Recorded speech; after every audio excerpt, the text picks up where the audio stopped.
Amados, mais uma vez estamos diante de vocês para que possamos cultuar o nosso Deus, louvá-lo, adorá-lo. Obrigado por você nos assistir através deste canal do YouTube da Igreja Presbiteriana do Jaraguá. Nós vamos louvar o nosso Deus nesta hora, abrindo a palavra do Senhor em Isaías capítulo 6. Vamos fazer esta leitura que nos fala do chamamento, da vocação do profeta Isaías, num tempo em que a nação do Senhor estava desagradando de fato a Deus e por isso mesmo estava enfrentando dificuldades, adversidades, e nesse contexto morre o rei Uzias e o Senhor chama Isaías para o seu ministério profético. Isaías capítulo 6, de 1 até o 8, nos diz o seguinte a palavra de Deus: No ano da morte do rei Uzias, eu vi o Senhor assentado sobre um alto e sublime trono, e as abas de suas vestes enchiam o templo. Serafins estavam por cima dele, cada um tinha 6 asas, com 2 cobria o rosto, com 2 cobria os seus pés, e com 2 voava. E clamavam uns para os outros, dizendo: Santo, Santo, Santo é o Senhor dos exércitos, toda a terra está cheia da sua glória. As bases do limiar se moveram à voz do que clamava, e a casa se encheu de fumaça. Então disse eu: Ai de mim, estou perdido, porque sou homem de lábios impuros, habito no meio de um povo de impuros lábios, e os meus olhos viram o Rei, o Senhor dos exércitos. Então um dos serafins voou para mim, trazendo na mão uma brasa viva que tirara do altar com uma tenaz. Com a brasa tocou a minha boca e disse: Eis que ela tocou os teus lábios, a tua iniquidade foi tirada e perdoado o teu pecado. Depois disto, ouvi a voz do Senhor que dizia: A quem enviarei e quem há de ir por nós? Disse eu: Eis-me aqui, envia-me a mim.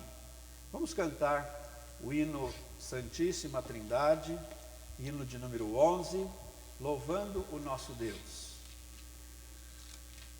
Oh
Oremos. Nosso Deus, amado Pai, louvamos o Teu nome, porque o Teu nome é excelso, o Teu nome é santo. Nós Te louvamos, ó Pai, na beleza da Tua santidade, e nós nos quedamos ao Senhor, porque somos frágeis, imperfeitos e pecadores.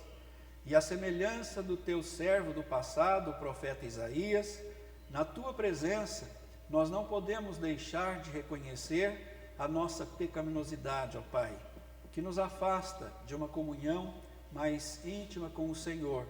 Por isso, nesta hora, nós clamamos, ó Pai, que o Senhor tenha misericórdia de nós e exerça para conosco a Tua bondosa compaixão, nos perdoando dos nossos pecados, através da obra redentora feita por Jesus Cristo, por cada um de nós, lá na cruz do Calvário.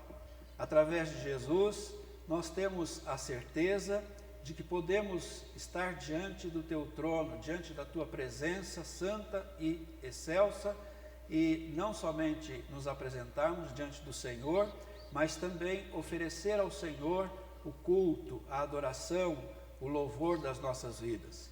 Pai, abençoa neste momento todos aqueles que estão acompanhando este momento de culto, ó Pai, que o Senhor abençoe cada família, cada lar, que o Senhor esteja acrescentando nestas vidas, ó Pai, ou a estas vidas, as Tuas bênçãos, dando fortalecimento, direção, revigoramento e ajudando também, ó Pai, a que estas pessoas, sobretudo aquelas que se encontram afligidas, enfrentando adversidades, sejam orientadas, fortalecidas pelo Senhor, para que exerçam a confiança no Senhor, que esperem pela Tua resposta, pela Tua providência, porque o Senhor é um Deus que se importa com cada um dos Teus filhos, ó Pai. Que o Senhor assim nos abençoe e nos aceite, perdoando os nossos pecados, por Cristo Jesus. Amém. Amém. Sempre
22, indo até o capítulo 16, primeiro versículo. Êxodo 15, versículo 22 em diante, terminando no primeiro versículo do capítulo 16. Fez Moisés partir a Israel do Mar Vermelho, e saíram para o deserto de Sur. Caminharam 3 dias no deserto e não acharam água. Afinal, chegaram a Mara. Todavia, não puderam beber as águas de Mara, porque eram amargas. Por isso, chamou-se-lhe Mara. E o povo murmurou contra Moisés, dizendo: que havemos de beber? Então Moisés clamou ao Senhor, e o Senhor lhe mostrou uma árvore. Lançou a Moisés nas águas, e as águas se tornaram doces. Deu-lhes ali estatutos e uma ordenação, e ali os provou. E disse: se ouvires atento a voz do Senhor teu Deus, e fizeres o que é reto diante dos seus olhos, e deres ouvido aos seus mandamentos, e guardares todos os seus estatutos, nenhuma enfermidade virá sobre ti, das que enviei sobre os egípcios, pois eu sou o Senhor que te sara. Então chegaram a Elim, onde havia 12 fontes de água e 70 palmeiras, e se acamparam junto das águas. Partiram de Elim, e toda a congregação dos filhos de Israel veio para o deserto de Sim, que está entre Elim e Sinai, aos 15 dias do 2º mês, depois que saíram da terra do Egito.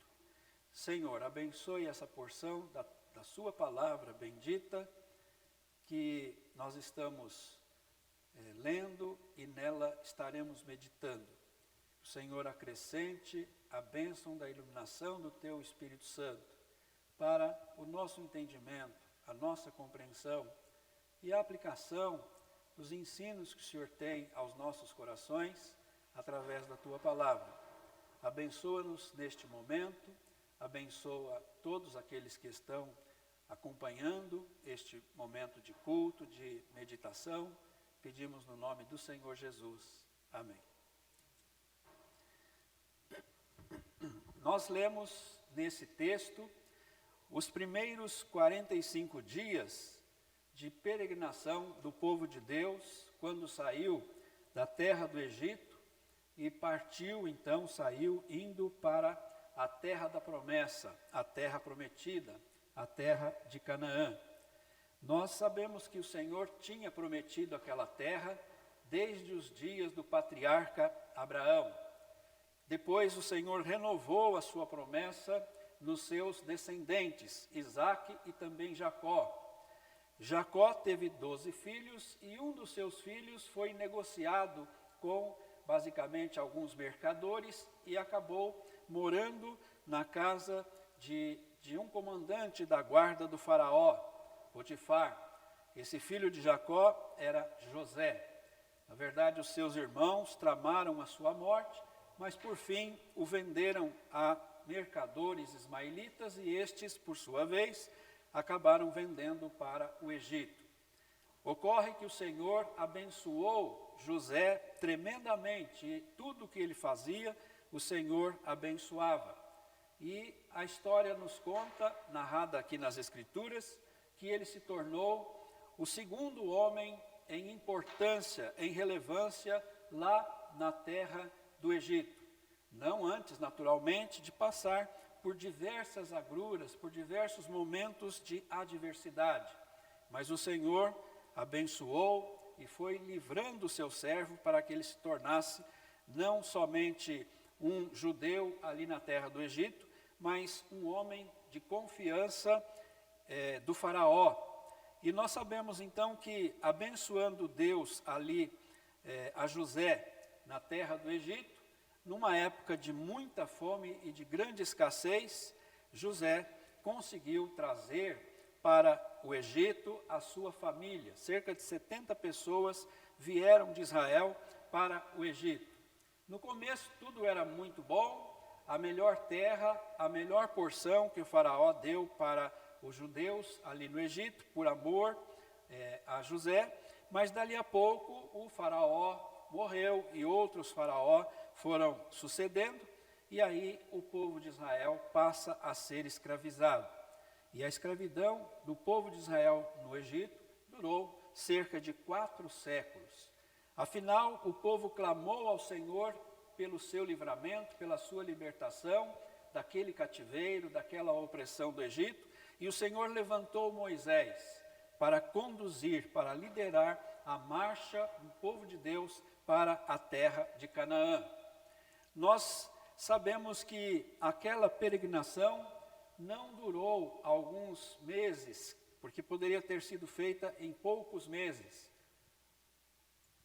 mas acabou durando cerca de 40 anos por causa da dureza, por causa da incredulidade daquele povo naquela marcha à terra prometida.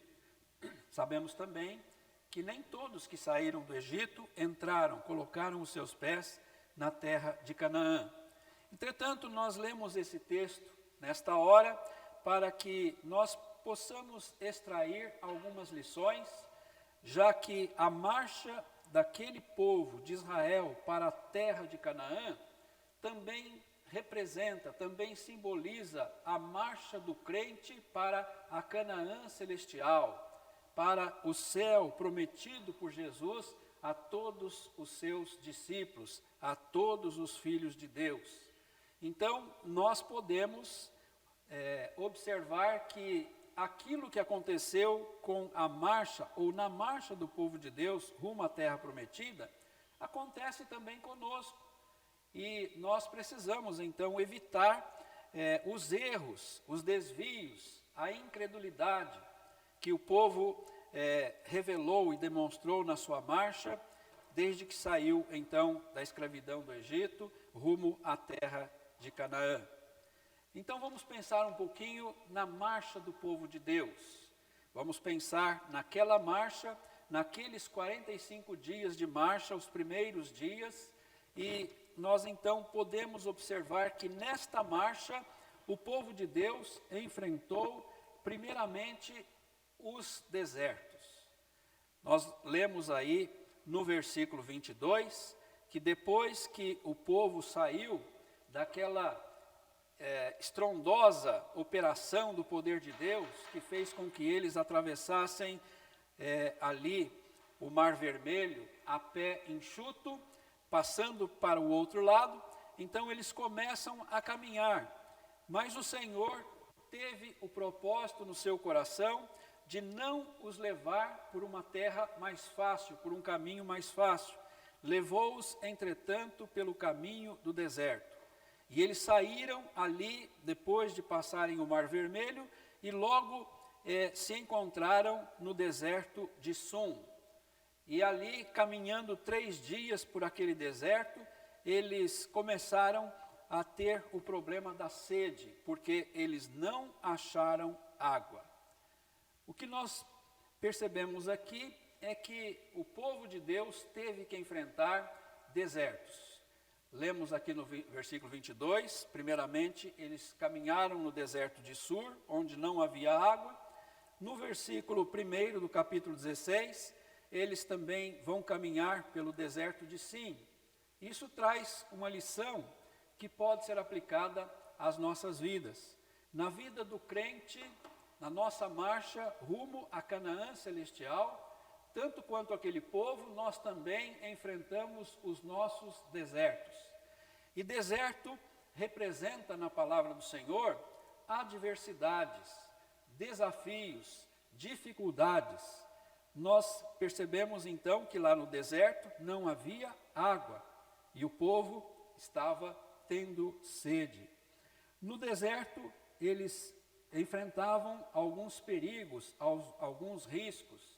No deserto, o dia é muito quente, mas a noite é muito fria. Então, deserto aqui na Bíblia é lugar de adversidades, é lugar de prova. Deserto na vida do crente significa escolas, ou escola, para nós aprendermos as lições que o Senhor permite nós obtermos e aplicá-las nas nossas vidas. Então, assim como aquele povo enfrenta na sua marcha, primeiramente o deserto, nós também enfrentamos os nossos desertos. Vez por outra, passamos por alguma dificuldade, algum desafio, alguma adversidade, algum perigo, algum risco, e aí nós enfrentamos o deserto. E o que o povo fez quando não achou água? Então, naturalmente, eles vão pedir a orientação do líder para que resolva aquele problema. Nós encontramos aqui no versículo 23 que o povo foi para Mara, uma outra região onde havia água. Agora, o problema em Mara é que as águas eram amargas, não podiam ser bebidas. Daqui nós tiramos um segundo aprendizado, uma segunda lição também para aplicar na nossa vida espiritual. Além dos desertos pelos quais nós precisamos e muitas vezes passamos, nós também passamos por momentos de amarguras, momentos de decepção, momentos de frustração, momentos de abatimento. E as águas de Mara representavam justamente isso para aquele povo.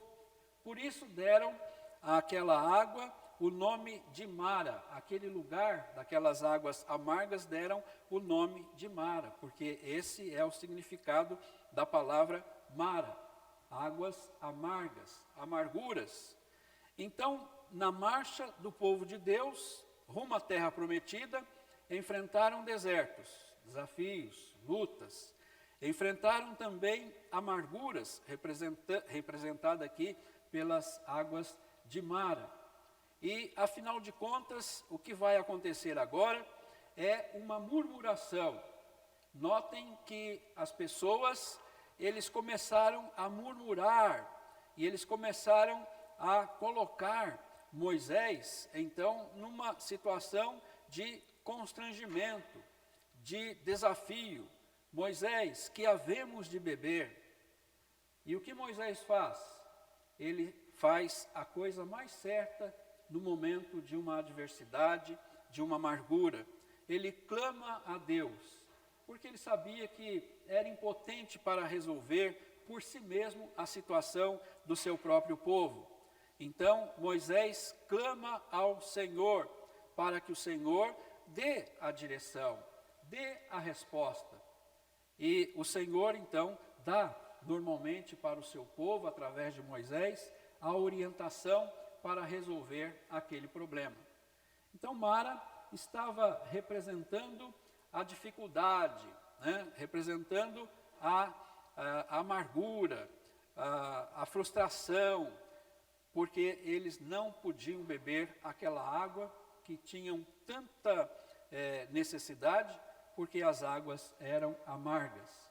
Então, nesta hora de Mara, o povo também é submetido a uma prova, a um teste, para ver de fato se confiavam ou não no Senhor, se confiavam ou não na providência de Deus. Aquele mesmo Deus que libertou o seu povo com os seus poderosos feitos, através daquelas 10 pragas que mandara para o Egito, e também pela passagem a pé enxuto pelo Mar Vermelho, certamente tinha poder para suprir as suas necessidades. Mas o que nós vamos perceber neste e até em outros textos aqui do Êxodo, que falam desta caminhada do povo, essa marcha do povo até a terra de Canaã, que este povo muitas vezes vai ter o seu coração endurecido, vai exercer a incredulidade e vai praticar também a murmuração, que desagrada tremendamente o nosso Deus. Então, qual foi a reação do povo àquela amargura? A murmuração, a queixa, a reclamação. E essa é uma atitude que às vezes nós também podemos tomar quando nós estamos enfrentando um momento de amargura, de tristeza, de frustração, de decepção nas nossas vidas. Mas esta hora é a hora de nós fazermos o que Moisés sempre fazia: clamar pela resposta de Deus, clamar pela providência divina, pela direção do Senhor para a nossa luta, para a nossa amargura. E aqui a resposta do Senhor foi que Deus mostrou a Moisés uma árvore e orientou que Moisés a lançasse nas águas.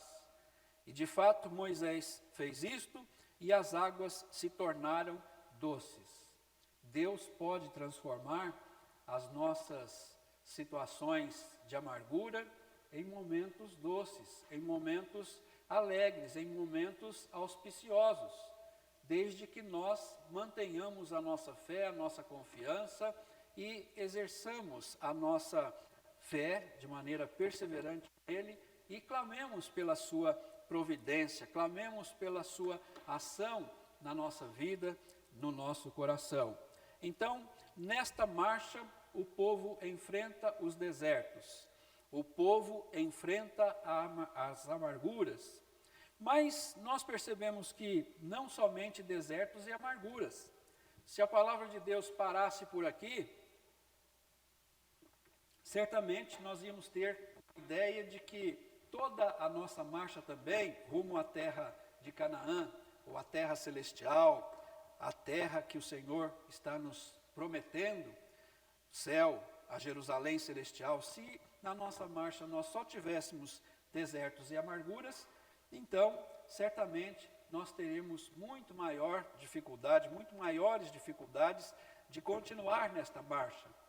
O que nós aprendemos aqui nestes poucos versículos da palavra de Deus, que embora na nossa marcha hajam os desertos e também possam existir, e certamente existem as amarguras, também, um terceiro ensino, nós podemos tirar do texto, é que o Senhor também nos acompanha com as suas bênçãos.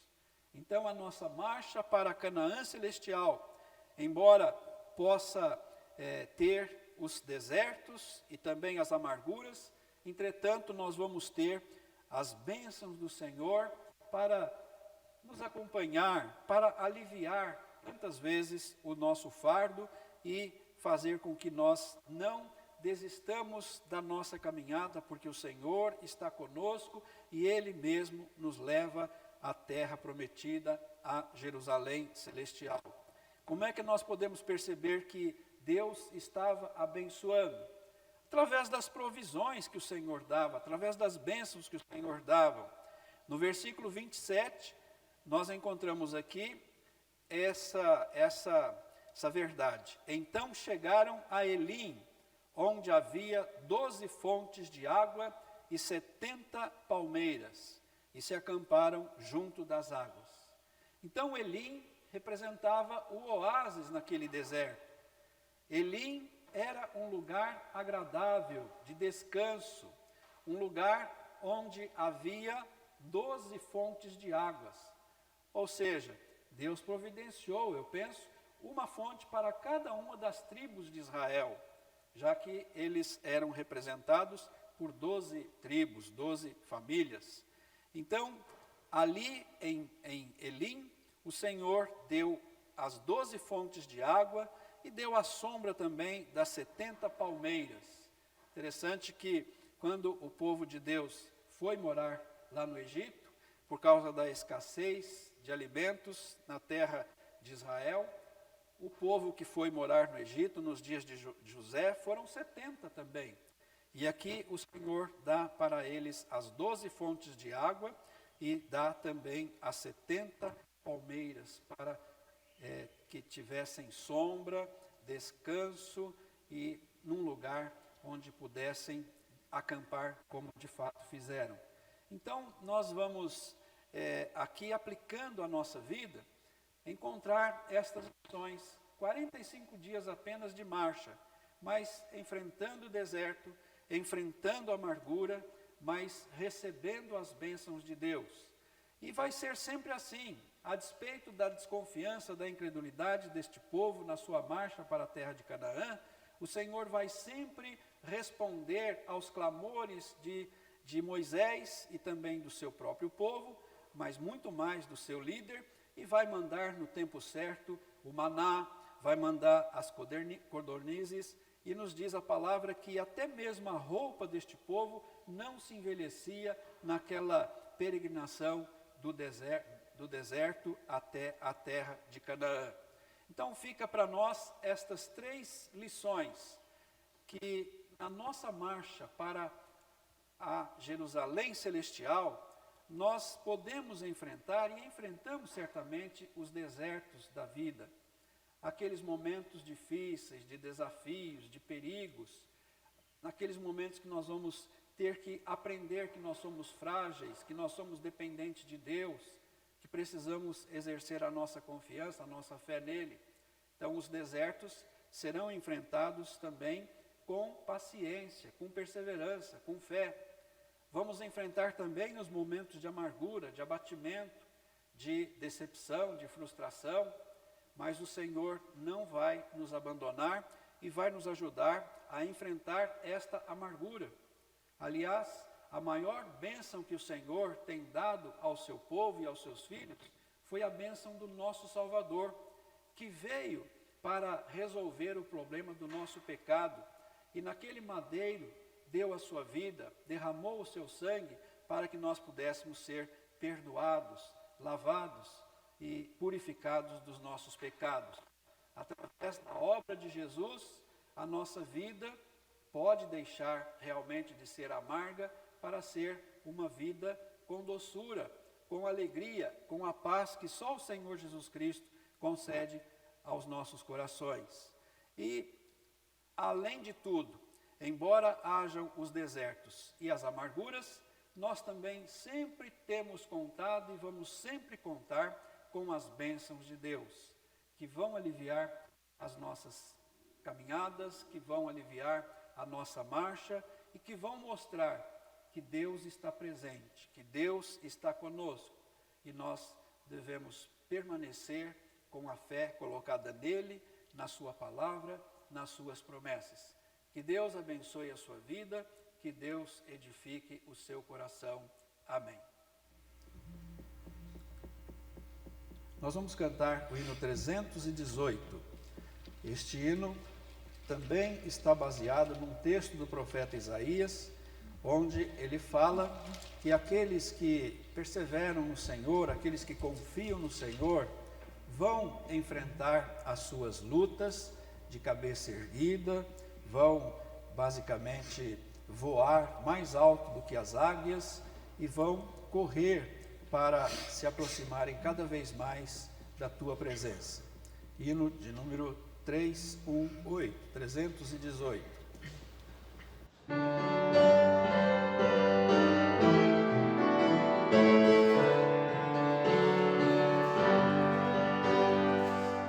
Senhor.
vai fazer uma oração e depois nós impetraremos a bênção apostólica.